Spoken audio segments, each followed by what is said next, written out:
શું નામ તમારું? Kevin Kumar Jayantibhai Jasani, flora prime E302 માં રહું છું. હું કાલે કારખાને ગયો તો, સવારે 8 વાગે વયો ગયો તો. મને 1:45 ફોન આવ્યો મારી વાઈફનો. મેં મારો રસ્તો કરી લીધો છે. પછી મેં ફોન કાપી નાખ્યો એમને. મેં પછી ફોન કર્યા 3-4 વાર. ભાઈમાંથી ફોન કર્યો તો ઉપાડ્યો નહીં, એટલે હું 1:45 ઘરે ગયો, જવા નીકળ્યો. પોણી કલાક જેવું મારે પહોંચતા થયું. મેં ત્યાં જઈને બેલ વગાડ્યો. મારા પપ્પાએ ખોલ્યો. મારા મમ્મી સૂતા હતા, મારા પપ્પાએ સૂતા હતા, એને ખોલ્યો. પછી મારા બેડરૂમનો દરવાજો બંધ હતો.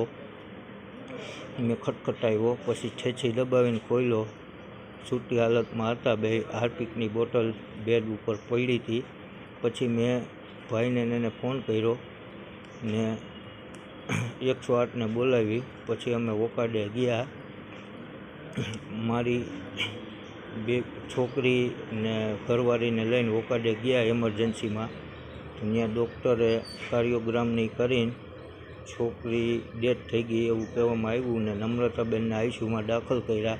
મારા રીમેરેજ હતા, છોકરી આગલા ઘરની હતી.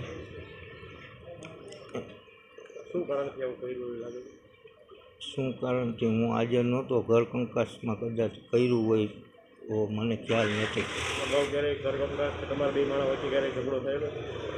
અગાઉ સાસુ વહુનું કામકાજમાં 2 વાર થયેલું હતું. તે પછી કંઈ ખબર નહીં. બાળકીની ઉંમર 18 થી 19 મહિના હતી. બાળકી તમારી હતી કે આગલા ઘરની? બાળકી આગલા ઘરની હતી. બાળકીનું કઈ રીતે મોત થયું? ડૉક્ટરે શું કર્યું? ડૉક્ટરે તો કાર્ડિયોગ્રામ કર્યો એટલે ડેથ થઈ ગઈ એટલું જ કીધું, બીજું કાંઈ કીધું નથી.